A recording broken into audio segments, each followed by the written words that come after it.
Ang galing nito guys, panoodin nyo. Ayun si ate, nag-inom ng tubig, tapos naghiwa siya ng sibuyas. Tingnan nyo, anong mangyayari kay ate? Hindi sumasakit yung mata niya. Ayun, nagtataka siya oh. Tapos, nilapat niya pa yun sa mata niya.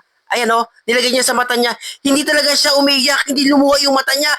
Ang galing no? Pwede pala yun. Maglalagay ka ng tubig sa bunganga mo, tapos kapag naghiwa ka ng sibuyas, hindi masasaktan yung mata mo, hindi luluha yung mata mo.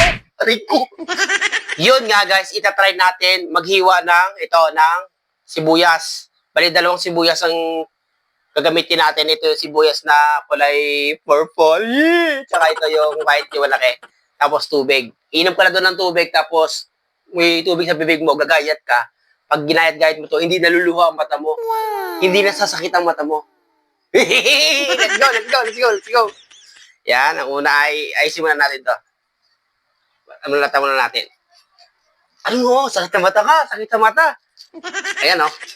Yan, muna natin, balatan muna natin. Para pag hiniwa natin ay, okay. Inom na ako tubig. Inom doon ng tubig yun eh. Ah, sarap! Tubig! Game, game.